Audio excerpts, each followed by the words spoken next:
Hi, friends. I am back again. And I know you might be surprised, like two lives in one day. But I said I was going to come back and do part two. And after I finished up my work call, I was like, you know what? I feel like yapping a little bit more. So let me just go ahead and finish it up. Because another thing I'm learning in this journey is just finish doing the thing that you're doing when you're doing it. Because if you say, okay, I'm just going to do half of it today and I'll do the other half the next day, you might not come back to it. So I'm putting into practice everything I'm learning right now. And here I am. I'm back to go through the rest of the slides. So I've backed it back up so that we can go into depth about how the program works because in the previous video, I quickly ran through all of the rest of my slides because I realized my work call was coming up and I didn't want to miss that. But I also don't want to do a disservice to this beautiful PowerPoint I created and to the curriculum. And I really want to make sure I share as much as I can with you all because I didn't just build it for me.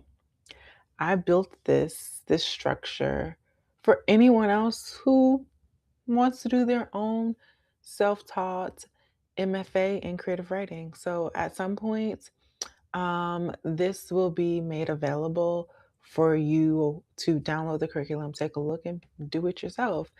And let me just actually, I'm gonna pull my notes out too because I want to make sure I'm not missing anything that I said I wanted to discuss. Um, and since I'm back for part two, I need to make sure I get all of my additional talking points in. And now that I'm looking at it, like, yeah, I missed a few things. So, um, before I jump back into the presentation, into the PowerPoint, um, I do want to add a few more things that I was thinking about that my notes are recalling for me. So, oh no, someone's calling me. Sorry, I cannot talk right now.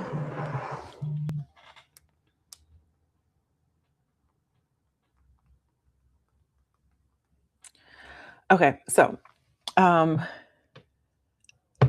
actually starting this curriculum, starting this study has reminded me that this year I am unstoppable. I am doing all the things I imagined, all the things I dreamed, and I'm bringing them into reality. Um, Let me give you some examples. First, my nails. Okay. I, for the longest time, wanted to grow out my nails. And these, I don't know if you can see them. I'm really proud of them. I won't show you my other hand because I have a broken nail, but these are my real nails. This length is the real length. It's not no acrylic here, just builder gel. And this year I said, hey, I'm going to keep my nails done because that's something that I enjoy and I'm going to grow them out. And at first I was like, oh, I can't grow long nails because I have contacts. And then as I was growing them, I figured out how to take my contacts in and out with these long nails. The second thing, I now have a little balcony garden. And for at least 3 years in a row, every spring, summer, I'm like, okay, I need an apocalypse. I need an end of the world skill. I need to learn how to grow some things. And every year would come and pass, and I would not grow anything. But this year, if you go out onto my balcony, you will see that I have tomatoes growing, cucumbers, basil, and some okra. And other thing, I've been wanting to lose weight for a very long time. I did Peace Corps in Madagascar and I lost I was in the best shape of my life. I was eating the most rice I've ever ate in my life. But let me tell you, I was in the best shape of my life because I was walking a lot more and just the food itself was not processed. I was not even really health conscious at that point in my life. I was still eating meat. Right now I'm pescatarian. Prior to being pescatarian, I was like a vegan for like 5 years. But when I came back to America, the processed foods, the GMOs, whatever they put in this food, it makes you pack on the pounds. But this year, I said, I'm not, I'm losing that weight. I've been making progress on that. And then this curriculum fits into that. I've been saying I was going to do it and I finally did it. So I'm claiming for myself that this year I'm unstoppable. Everything that I imagine is going to be made a reality. I'm building other things too. And when December 31st, 2026 at what is it, 11:59, everything that I have wanted to do, that I've been dreaming about for years, I will have made substantial progress to making it a reality this year. So, this curriculum fits into all of that. And like my motivation is because of what happened to me last year. Like this year has to be my year because last year was shit. Okay? I will plug again my layoff story, but if you want to understand just how fucked up my last year was, go watch that video.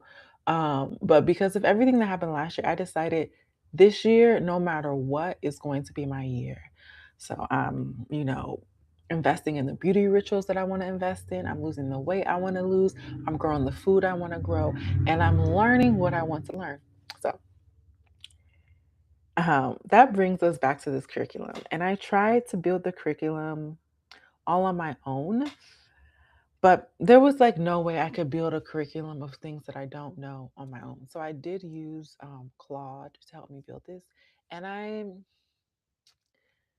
I'm not a super fan of AI. I don't like using it, so I try not to. But because I did use AI to build this,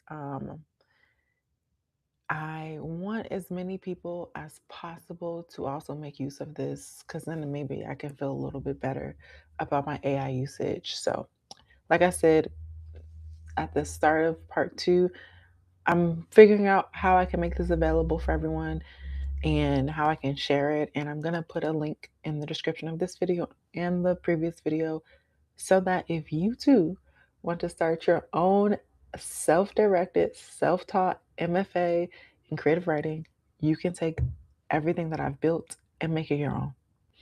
But, anyways, let's get back into how the program works.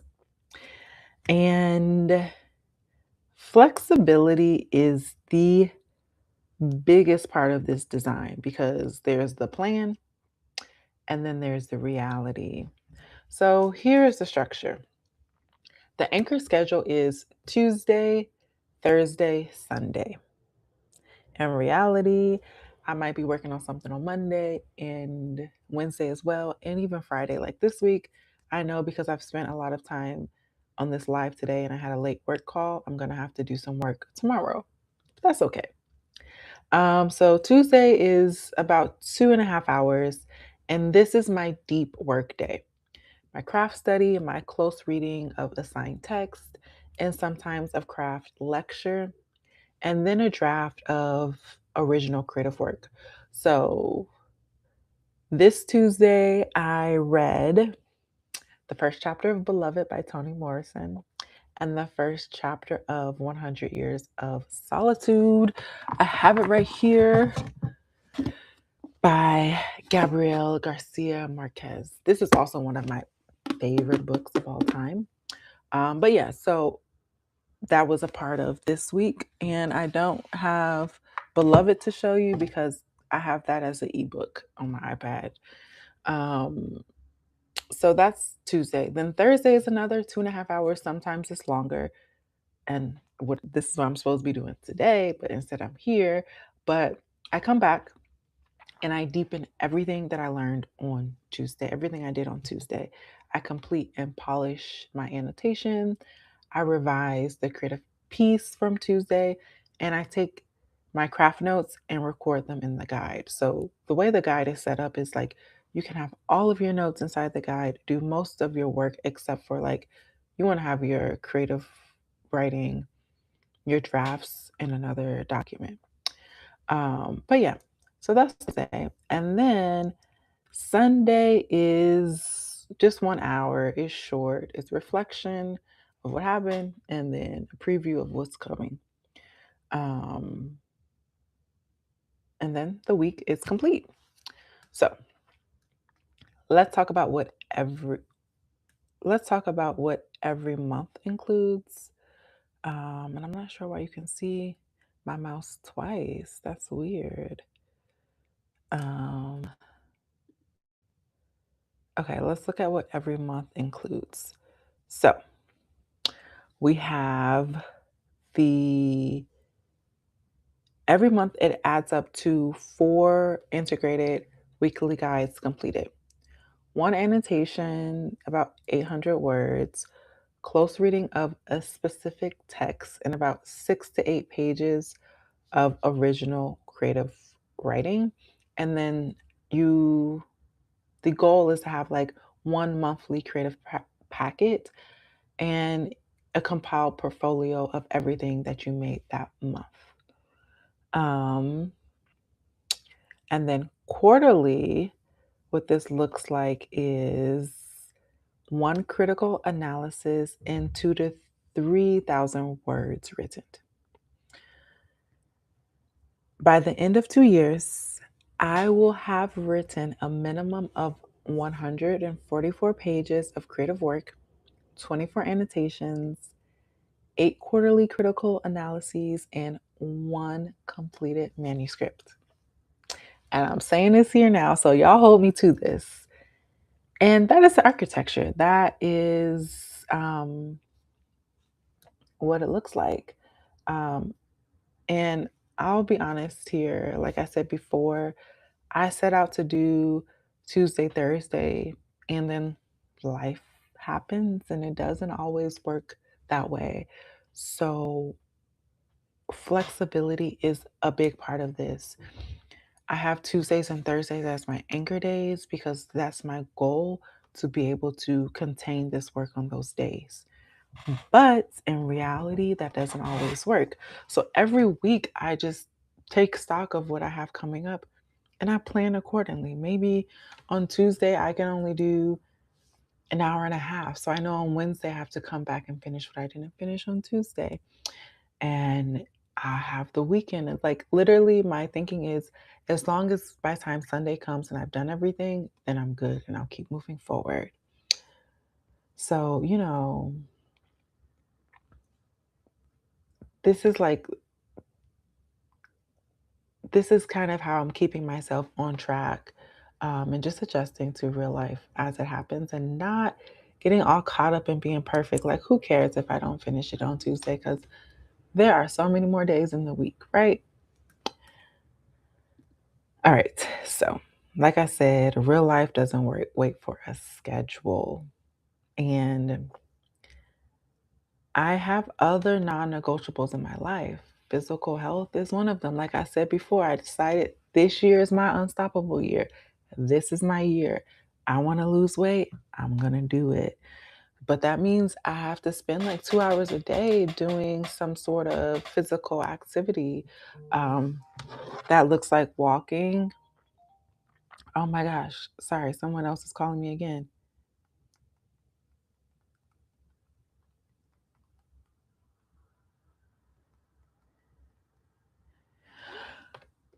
So, yeah, 2 hours a day, and then having to do this 6 hours a week. These are two things that I'm balancing. And I think I already mentioned this in part one, but um, for a long time, I kind of treated my commitments as if they were in competition with each other. Like I had to choose one or the other. And I was someone that was like really rigid about fully completing what I said I would complete. Like if I said, oh, I have to walk 2 miles today. Like usually I do like a mile in the morning and then 2 miles at night, on my super cardio heavy days. And I would like get upset with myself if I couldn't do my 2 miles, like if I had to do something else. And now I'm just being flexible. Like, okay, I know I want to do 2 miles, but like today, I knew I couldn't do additional walking after work. Um, I'm not quite at 10,000 steps, and I'm not going to be walking again today. But now I'm okay with that. And what I finally understood is that, you know, everything, it just requires showing up with consistency over intensity. Like, and what I mean by that, consistency is not doing the same thing every day at the same level of effort. It's showing up for your commitments every day with the level of effort you have to give that day and being okay with it.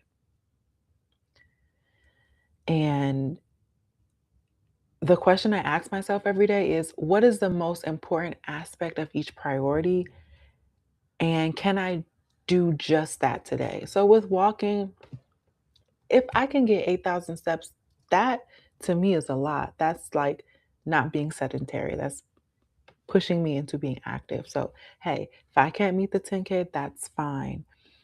And asking myself that question has saved me from like the shame and guilt spirals more times than I can count, because it removes that like all or nothing thinking, and it gives me permission to do the most essential thing, even on the hard days. So it could just be 1 hour of my work, one annotation, one paragraph, whatever the most important thing is, that is enough for today. And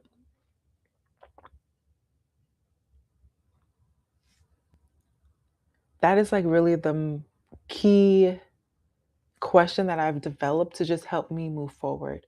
So when I feel like, oh, I have a lot to juggle, I just ask myself, what's the most important? What is the bare minimum thing that's most important that I can do today to keep me moving forward and keep me on track? And then I just do that.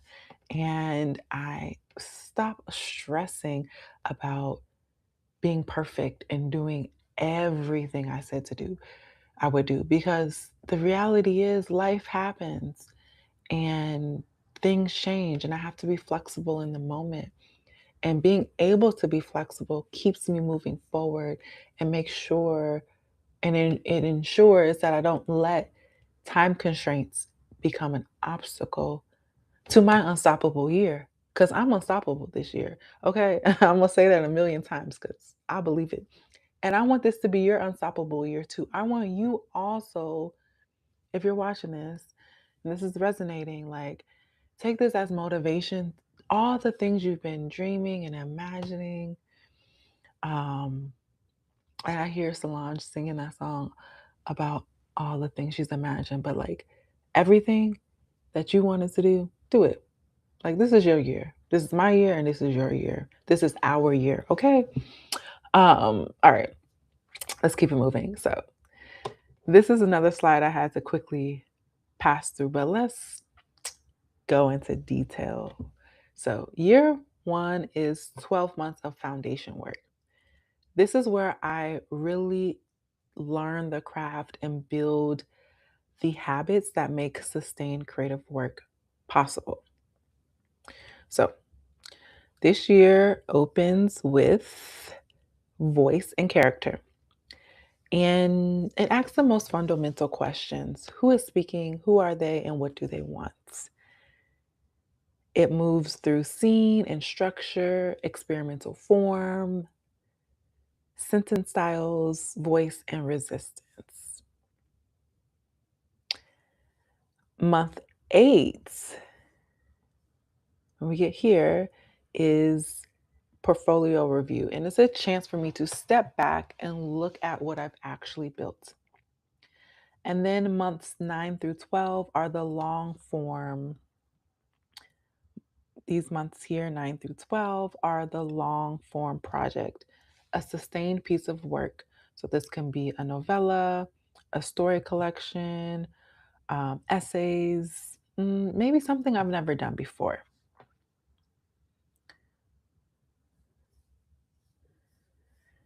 And then 4 times over the course of the year, I'm going to write a critical analysis. So this will be about 2 to 3,000 words asking, what am I learning? What is shifting in my writing? What questions am I ready to answer now that I couldn't have asked at the start? And by the end of year one, I will have written over 200 pages. And that is the foundation. All right, so year two. So, year two is really a completely different feeling. Year one is about learning the craft, year two is about building something with it. So, months 13 and 14 will be focused on advanced POV, second person, collective narration, multi POV narration, and pushing my voice and my perspective and my writing style further than it has gone.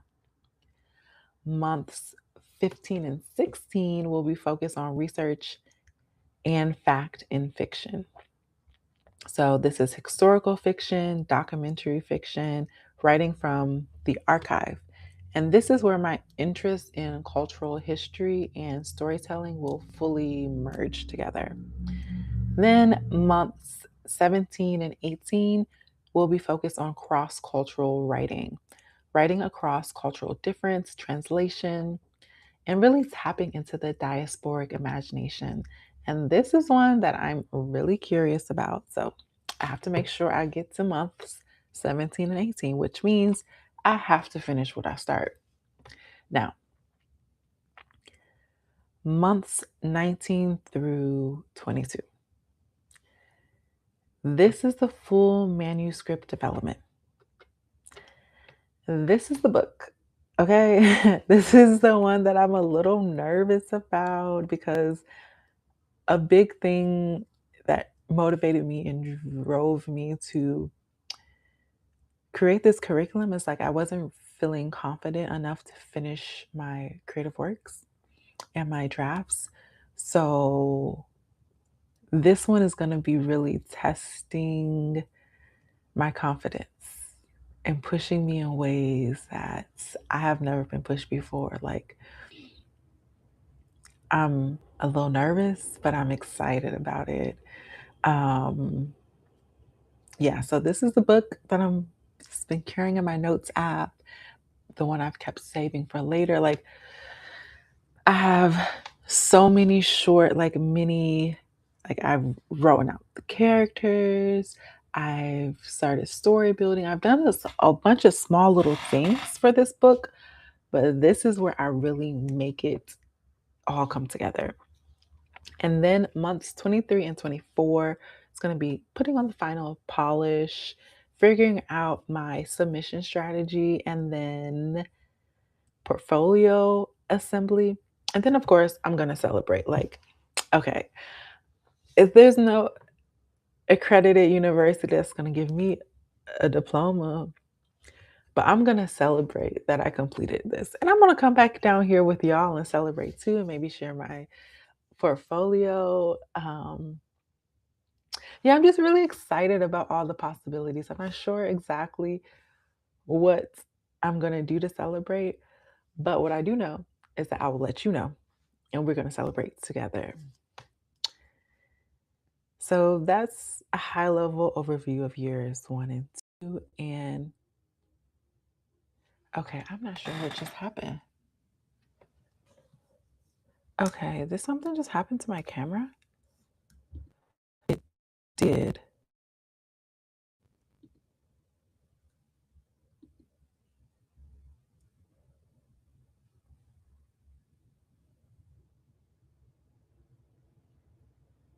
Wow. Okay, this is quite annoying.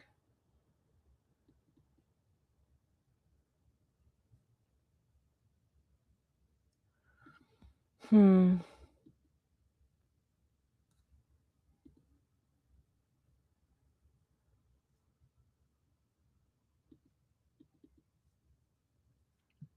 Okay, I don't know why it just booted me off of the camera I was using, and I was using the camera on my MacBook, which I'm not a fan.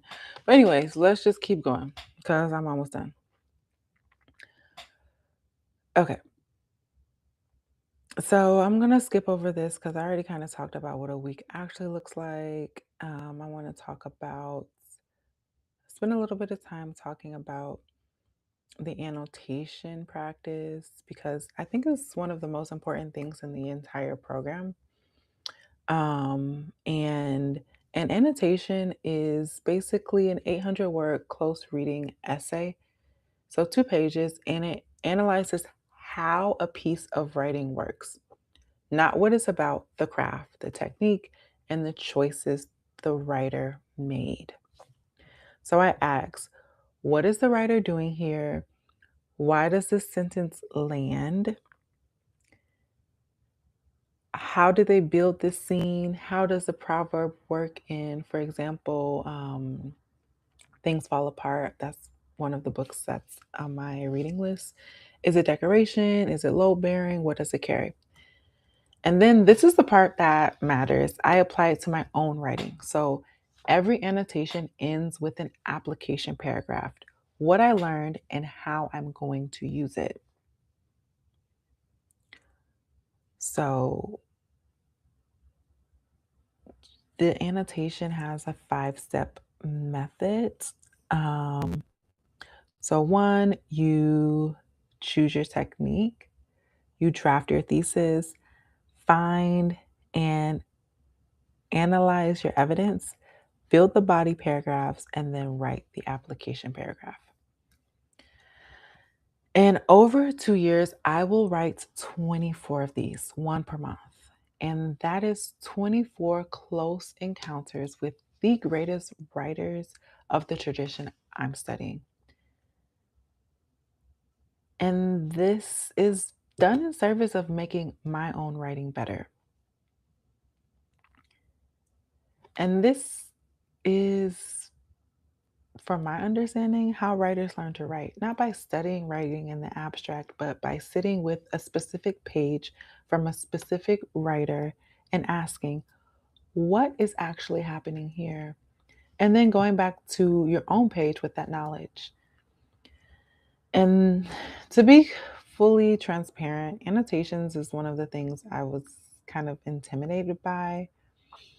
So that's why I built an entire guide of for myself to help me figure out how to do the annotations. Um, yeah, so over the next 2 years, I'm going to be a confident literary reader and critic. Okay, so the commitment 2 years, 96 weeks, 24 months, more than 500 pages of writing.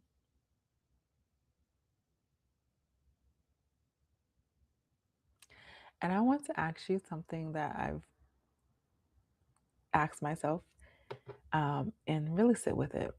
When was the last time you gave yourself 500 pages to become who you already are? This is my first time doing it because that's what this is. It's not a course, it's not a thing to keep me busy. It is a commitment to ceremony in my creative practice. And it's in saying it here tonight with you all watching, um, that's how I hold myself to it. Confidence through completion, not through planning, not through intending to do it, through finishing. Drafts finished, annotations finished, a manuscript finished. A decision that I'm making in public. This is my accountability. And you all are my accountability partners because self study is its own discipline. There's no external deadline, no grade, no one watching. So the discipline has to come from inside, and that is the real work. And claiming my creative birthright, not waiting to be invited, not waiting for permission, claiming the identity of writer by doing the work. That is what this is. And I just wanted to share that. And we're almost done. I already went over this, so I'll skip over this. Yeah, that brings us to the end. I'm annoyed. I don't know what happened to my camera. I'm annoyed by it. Um, yeah, I'll figure that out for the next live. But thank you for listening through the end. I will come back at some point and do a closer review of the guide, and I'll make sure I'll get it up so that if you want to do your own self-directed course in writing,